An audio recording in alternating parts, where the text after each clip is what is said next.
Hey, this is another summoning video. I have been paid to summon 3 spirits.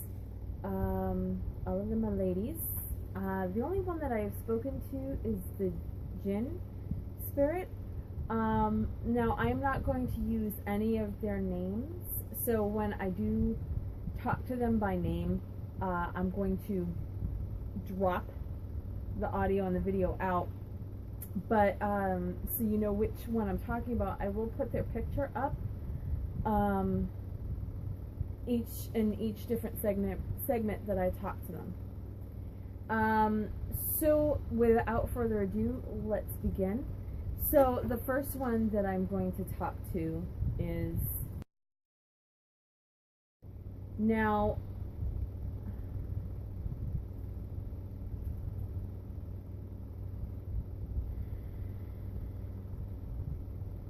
there's something different about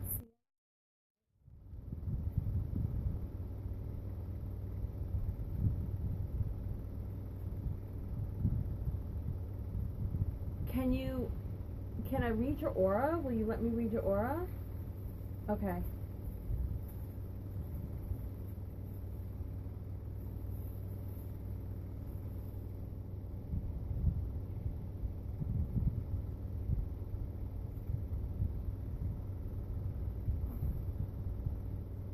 There's something very different with her.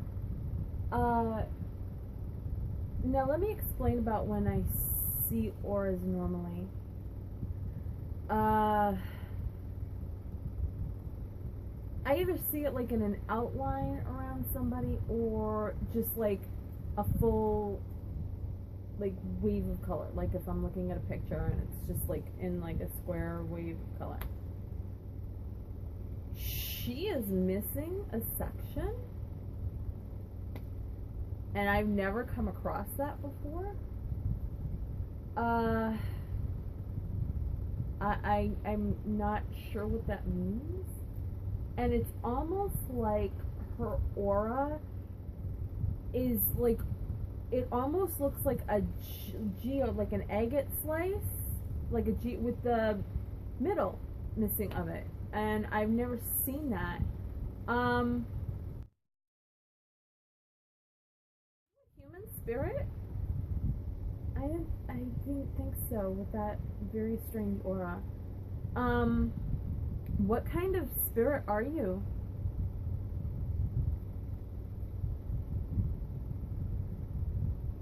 So you are what we would consider a fairy spirit. But you're an earthbound like fairy. Like when I say earthbound, I don't mean she's like stuck on earth. I mean that she, like, her element is earth. That's what she controls. That's what she does. Because she's showing me caves. She's like huge, like cavernous, with the stalagmites in it. That's what she's showing me.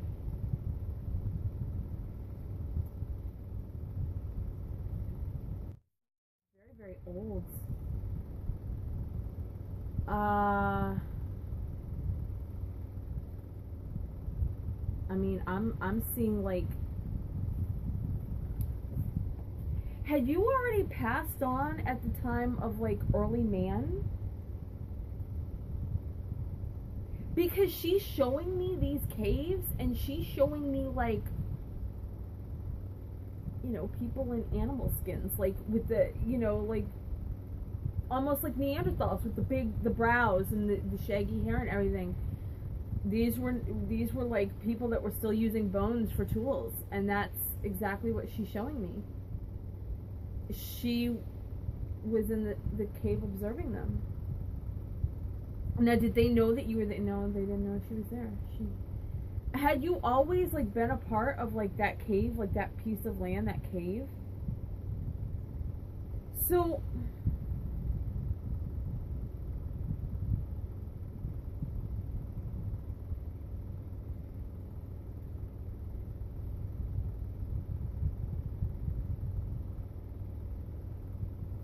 So she's like energy. Okay, so like an elemental fairy, basically. You're not. Okay, so basically you became sentient energy. Okay.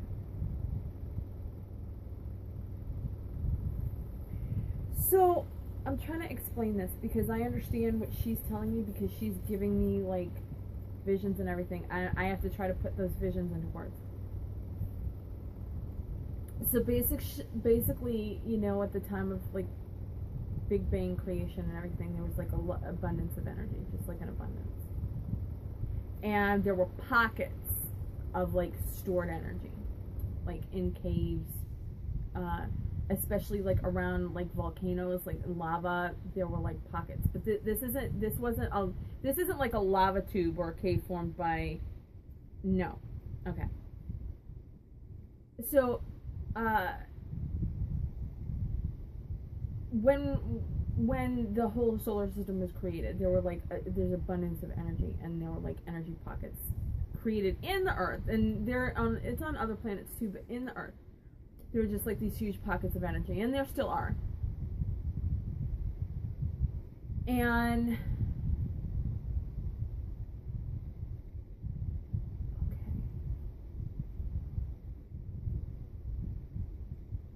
okay, so this is something that, you know, you've probably heard before, you can understand.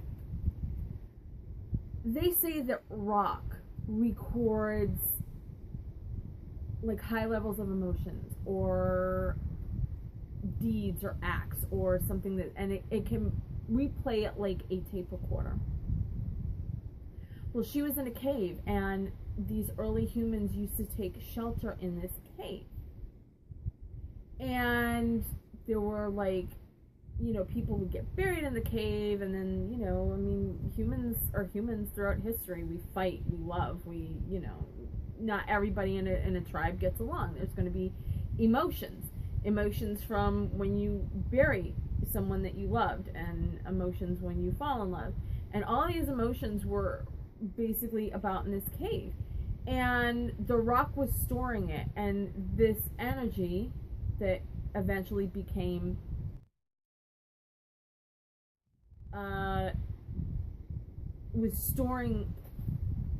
was basically absorbing all of these emotions and these feelings. And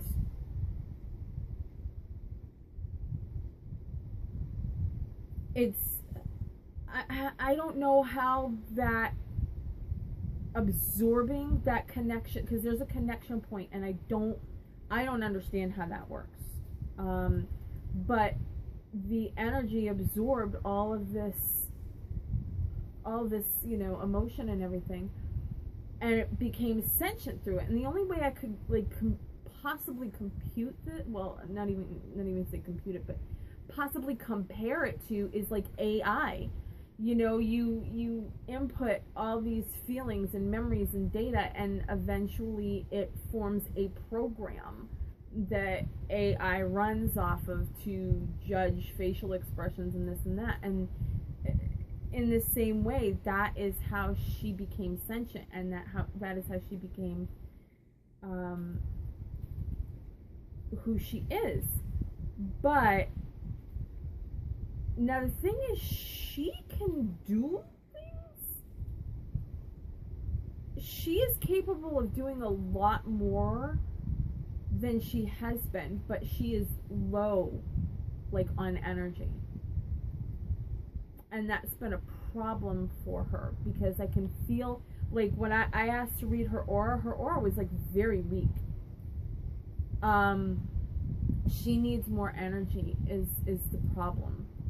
The doll that she's in needs more energy, but she doesn't want to leave that doll. No, she does. She likes it. She wants to stay where she is, but the doll that she's in doesn't have enough energy, and she's weakened a lot. Because she could do a lot more if she had more energy. And I can give you an energy boost, but there's nothing I can personally do about your doll because your doll isn't here with me. I can give your spirit a boost, but so what are the things that you did in the past that, you know, when you had strength?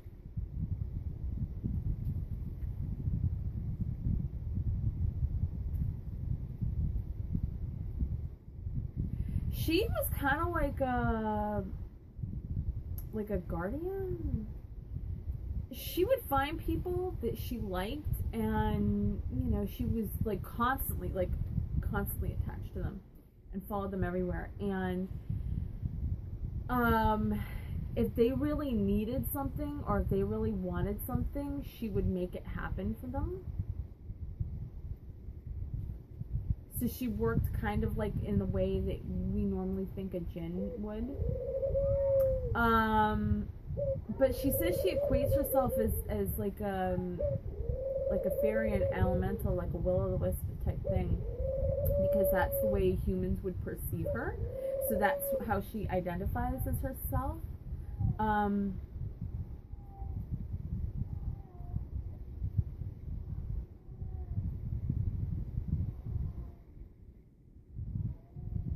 So you're happy where you are? Yeah, she's very, yeah, she's very happy where she is, and she says she wants to do more. She's like, I can see her. She's almost like, I want to do more. I want to do more. I can't, and it bothers her like greatly that she's not who she used to be, and she can't do what she used to do, and it bothers her so much.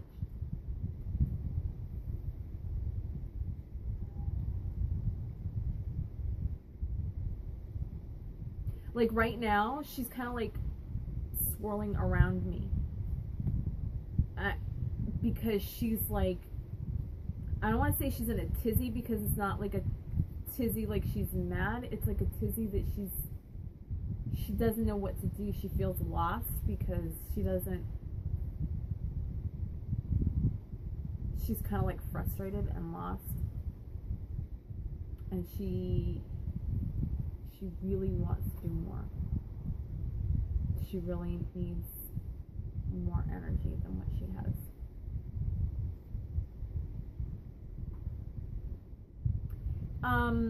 Is there anything else that you want to say? Okay, is there anything that I might have missed? Okay. So are you done with the... Okay. So we're done with her. So the next one that I spoke to is the jinn spirit. But she did do something very cool. Now, I don't know if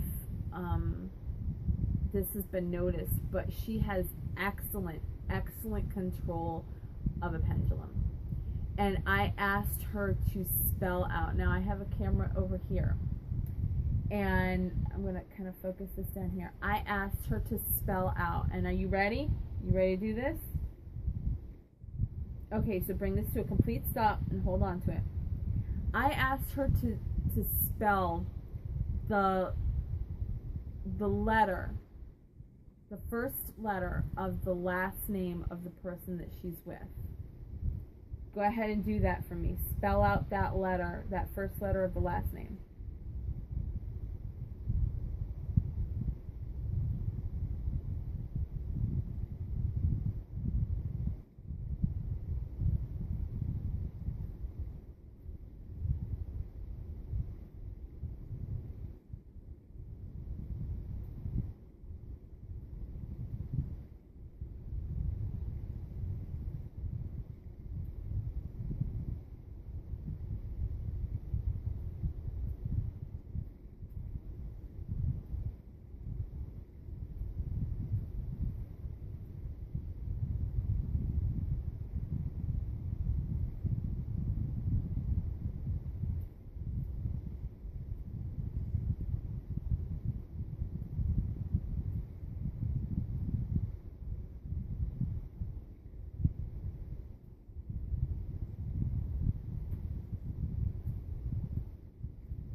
So in case it's not visible on my other camera, and I do have it pointing down towards the pendulum.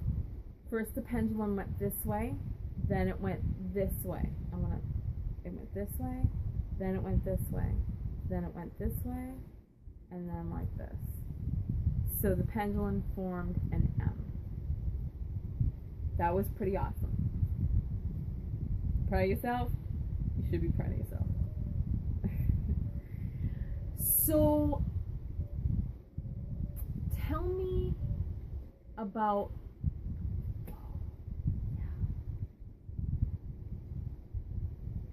Girl does have a lot of power. I'm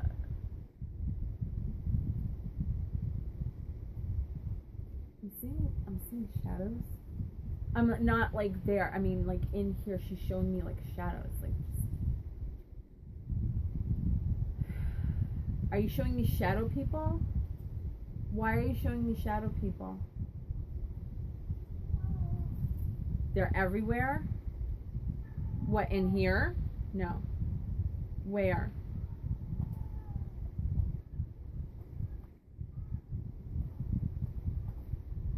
Where you are? There's shadow people there, where you're living now. How many shadow people? Did you say 3 shadow people? Are there any more? No. She's saying there's 3. That was the first thing that she showed me. There's 3 shadow people. That's not good. Did you accidentally bring the... Yeah, that's why she's showing me. It's not surprising. I know that at least one of my jinn can conjure up some shadow people. And I've actually had her do that for me. To punish people. Now, did you bring them... Now, when you went to where you are now, they were already attached to you? How did they get attached to you? They followed you. From where?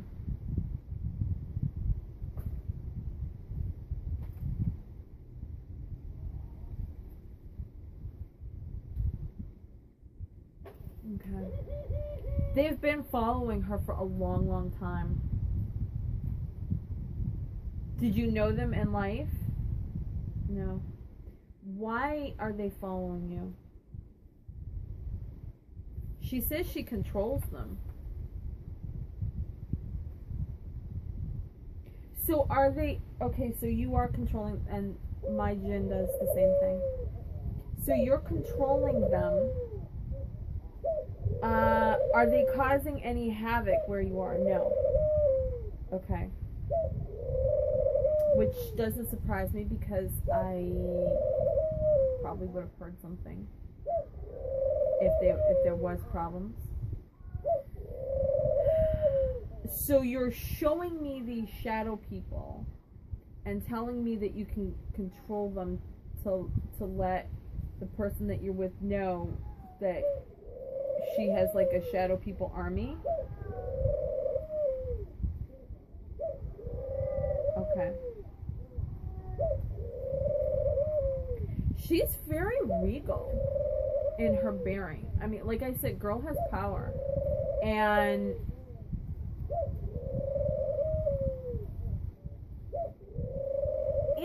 I can see her hand, and she's got rings on her hand. And I can see her, she literally points at a shadow person. And she, like, gives them a command.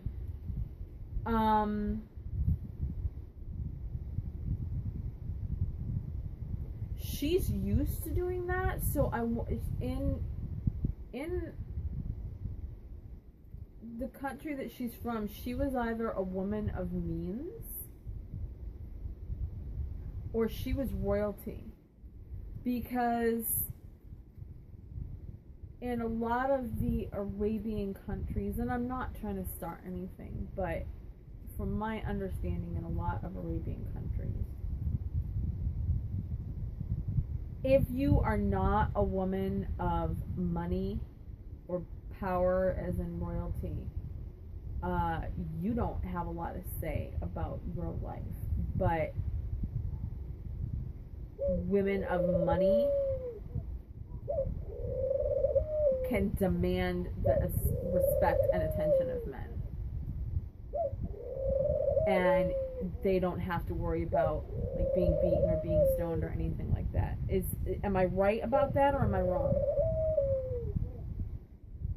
She said I'm sort of right about that. She's not saying I'm completely right, but she said yes, she says in some ways I am right. How old are you? Because she's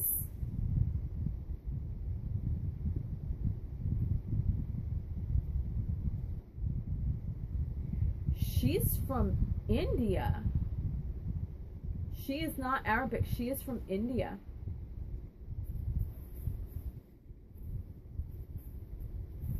I see she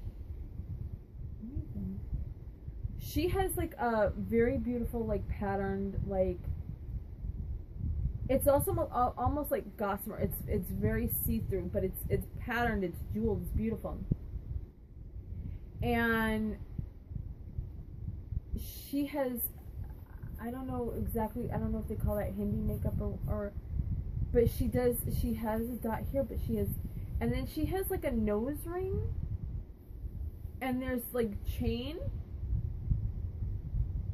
I mean, she has a lot of jewels on her face. She was not royalty, but she was a very, very wealthy woman. And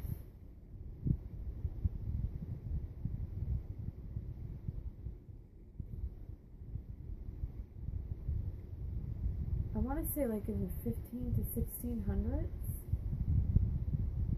Yeah. Now, were you there when the British started invading? No. That was after your time? Yeah. Okay.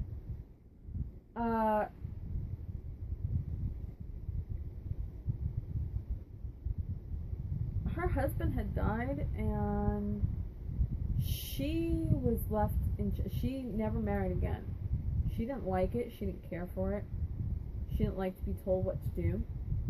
So she ran her estates and everything by herself. And I can see her. She would just point and say, I want this done. She's very used to commanding people.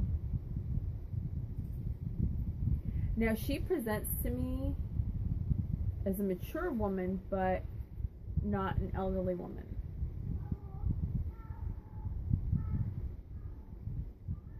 I think she says she died when she was like 57. She's very regal bearing, and she still does have that regal bearing. The funny thing is,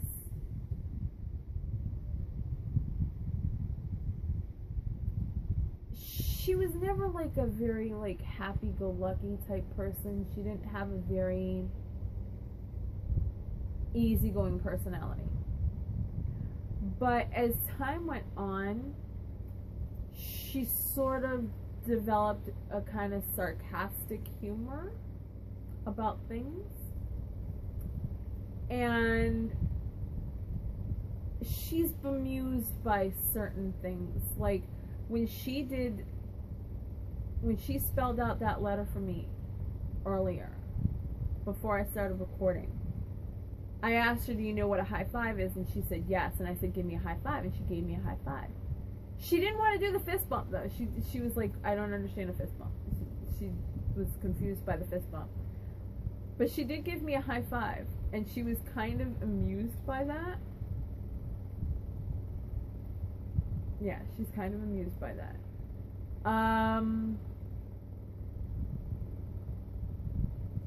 She looks at things in kind of a tongue-in-cheek type of way. She's not like a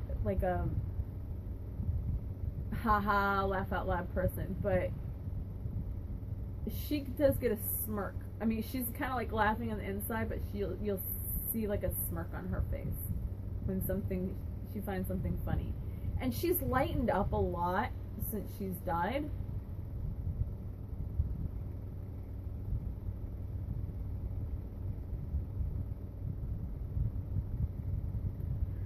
So she's not the type of, okay, so she is not the type of jinn that will basically do your bidding. She commands others to do your bidding, right?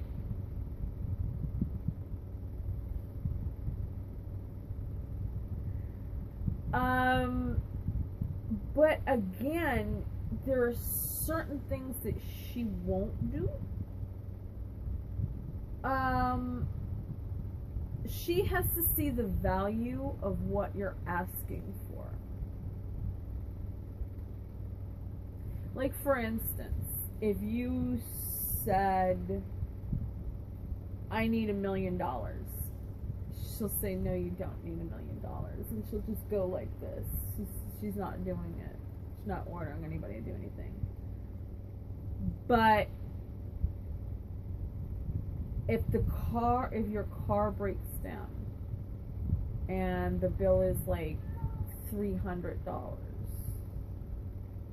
and you only have like 75, and you say to her, I need help, I need a way to come up with the rest of this money to get my car fixed, she will consider that an honorable request, that she put it an honorable request, and she will facilitate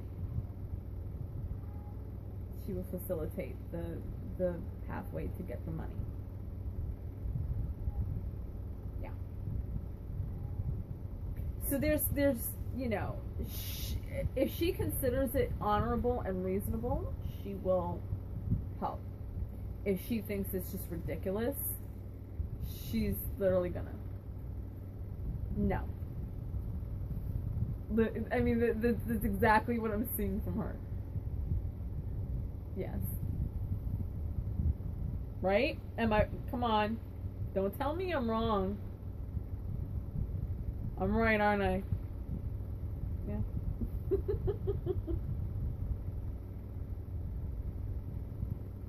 Even though she's got I'm really down to earth. And I keep things real, and she has a very autocratic and aristocratic demeanor. I still like her because she's pragmatic, and I can identify with that. She's very pragmatic.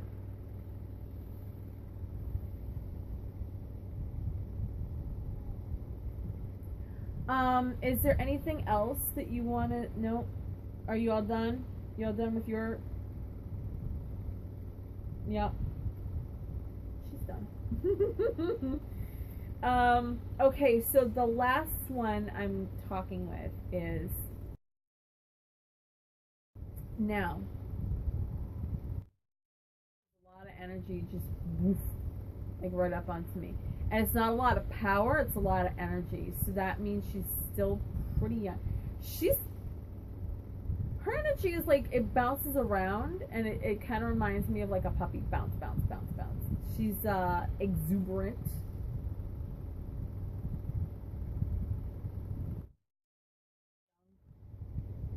She's young. I want to say maybe 15. She has brown hair.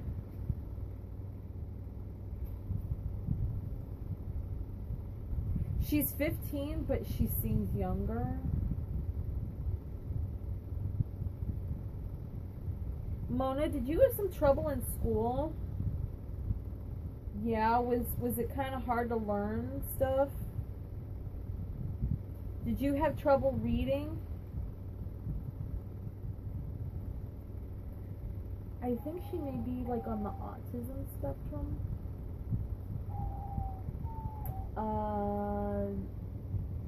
Because she's very hyper.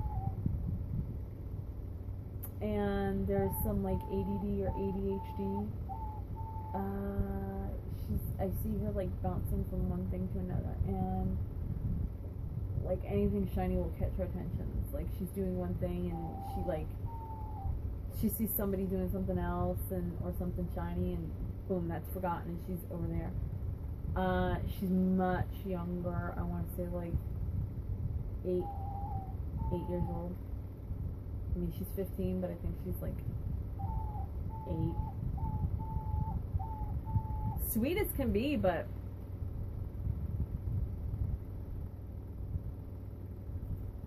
do you know what happened to you? Why you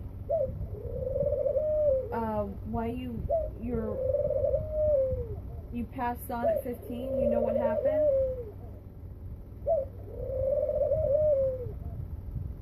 I think she drowned. Because I'm seeing like a bridge and a river. I think she drowned. Did you drown, sweetheart?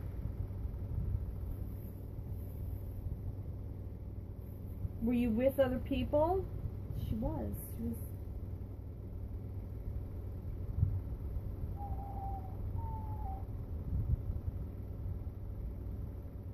There was something on the bridge. There was something she saw on the bridge.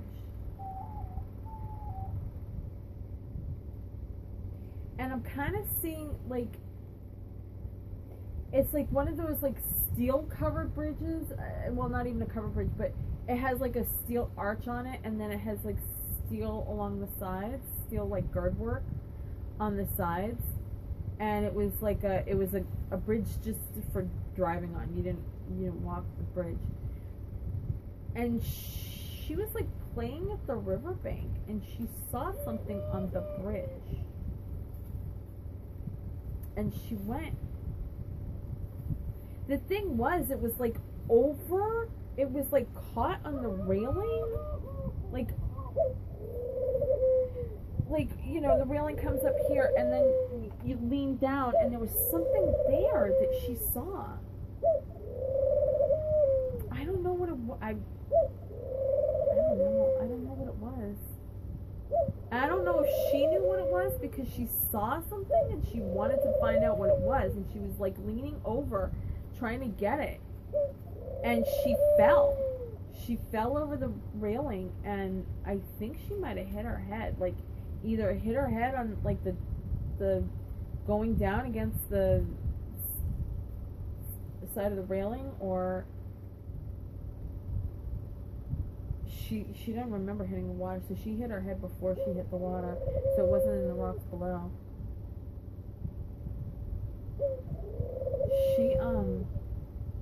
She remembers like leaning over the railing, and then she wasn't in her body anymore. So they did find her body. She said she was, I can see her, she was there when they found her body and they pulled her out. And she was watching me. But her body had gone downstream a bit. It wasn't like at the bridge. The bridge is like nowhere in my vision. But there were like a couple, there was like two teenage boys and like a man that they pulled her body out.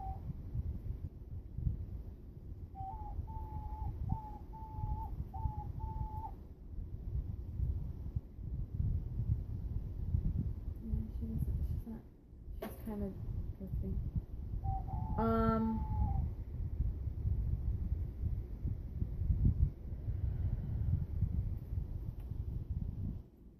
Is there anything that you wanted to say, Mona?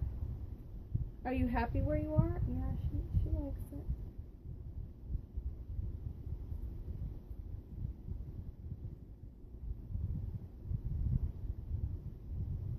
Is there a dog? There's something about a dog. She's like, I hug the dog, I hug the dog, I hug the dog. She says, I love the dog. And it's like it's a white dog. There's like a little white dog, like a a Bichon Frise or like a Yorkie Poo or something like that.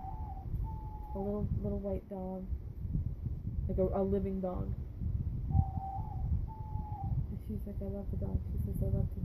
She says I get the dog going. She says I love to get the dog going.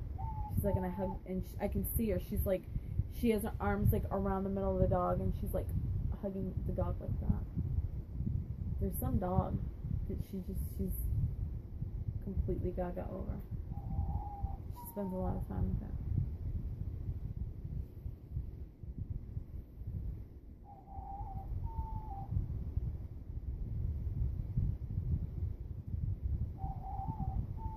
She likes music too.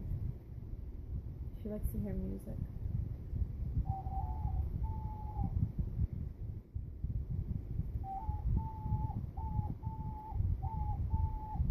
She said her mother used to play the piano, and she used to like to just. Her mother would play the piano, and she would be sitting there in the same room, like on a carpet, on the carpet on the floor. She's fairly modern. I want to say like maybe she died in like maybe like the 60s or 70s. I think it was like 72 she died. Yeah, 1972.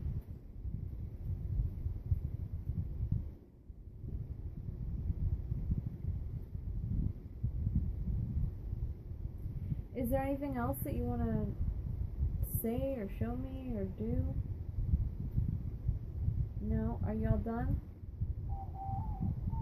Yep, she's all done. So that is what I got from these three spirits. And I don't know if it's helpful, but that is what I was shown. So I hope you guys enjoyed watching this video, and I will see you in the next video. Thanks for watching.